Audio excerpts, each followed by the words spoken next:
കാതർക്ക ഉറങ്ങണോ? ഇതാരാ നിസാദോ? എവിടെ മറ്റോരൊക്കെ? മോളെ റജീന, ഇതാരാ ബന്ധുക്കള് നോക്കാ? പഠിച്ചോനെ, ഇതാരാ? എന്താ അവിടെ നിക്കണേ? അങ്ങോട്ട് ഇരിക്കി. ഉമ്മ ചായ ഉണ്ടാക്കി. സജിന മോൾ എവിടെ? താത്താന്റെ കൂടെ ഉണ്ടാവും.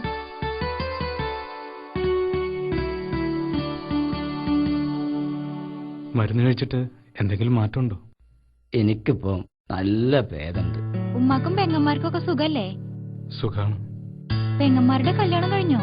കഴിഞ്ഞു. രണ്ടുപേരുടെയും കഴിഞ്ഞു. അവർക്കും സുഖാണ്.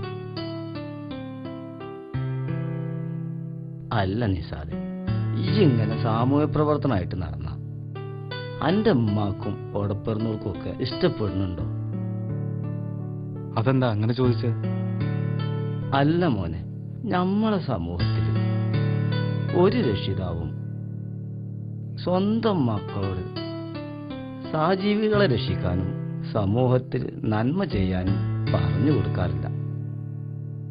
സ്വന്തം കാര്യം നോക്കി ജീവിക്കുന്നേ പറയാറുള്ളൂ. എന്നാ എൻ്റെ ഉമ്മ അങ്ങനെയല്ല.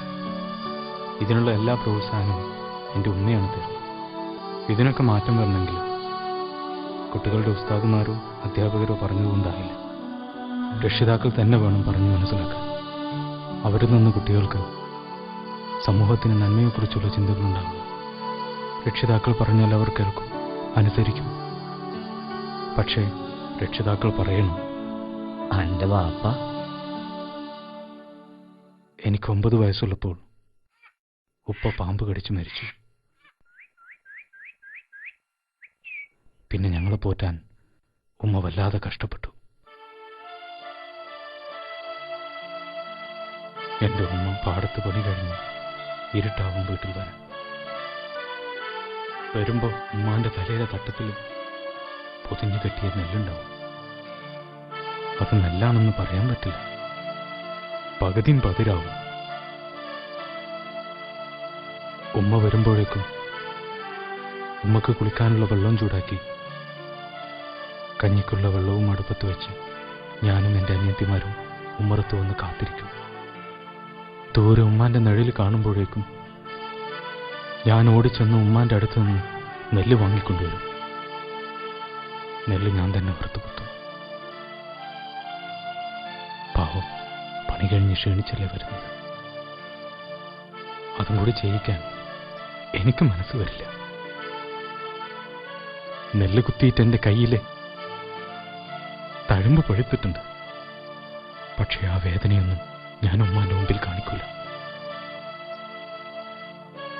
കഞ്ഞി വെച്ച് ഞാൻ ഉമ്മാക്ക് പാത്രം നിറച്ച് വിളമ്പിക്കൊടുക്കും. എന്നാലല്ലേ ഉമ്മാക്ക് പിറ്റേന്നും പണിക്ക് പോകാൻ പറ്റുള്ളൂ.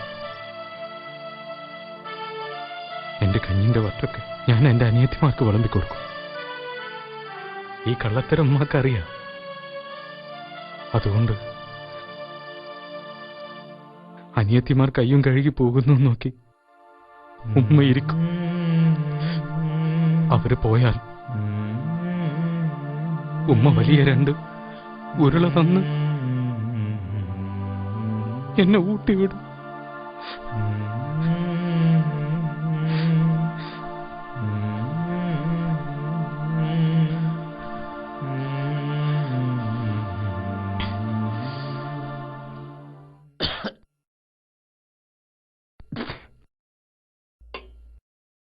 ഒന്നും സാരല്ല, പഴയതൊന്നും ഇജ്ജ് മറന്നിട്ടില്ലല്ലോ. അത് മതി. പടച്ചോൻ എനക്ക് നല്ലത് വരുത്തും. ചായ കുടിക്കേ.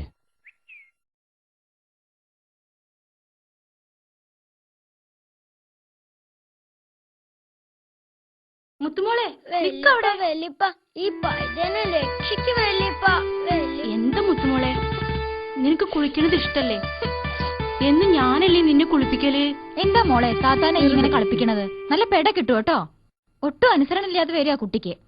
താത്ത, നിനക്ക് വയ്യെങ്കിൽ ഞാൻ കുളിപ്പിച്ചോളാം. നീ എന്തിനാ എന്റെ മുത്തുമോളെ ഇങ്ങനെ ചീത്ത പറയണ്? അന്നോട് ഞാൻ പറഞ്ഞിട്ടില്ലേ, സ്കൂളിൽ പോയി വരുന്നവരെ ഓള് എന്റെ സജിന, സ്കൂള് വിട്ടു വന്ന ഓൾ എന്റെ മുത്തുമോളാ.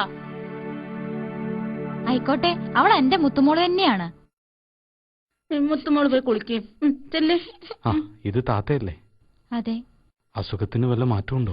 ഒരു മാറ്റവും ഇല്ല മോളെ. നിങ്ങളൊരു കാര്യം ചെയ്യേ, ഞങ്ങളുടെ ക്ലിനിക്കിലേക്ക് താത്തയെ കൊണ്ടുവരൂ. ഡോക്ടറെ കണ്ട് വിശദമായി പരിശോധിച്ച് വേണ്ട മരുന്ന് വാങ്ങിപ്പോരാം. എന്നാ ഇറങ്ങട്ടെ. ആ.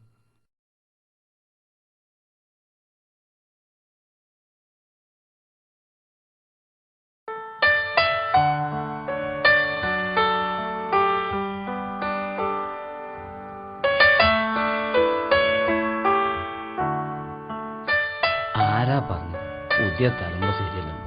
കണ്ടില്ല ഓനെ. ഇങ്ങനത്തെ ഒരാളെ കിട്ടാൻ പുണ്യം ചെയ്തു.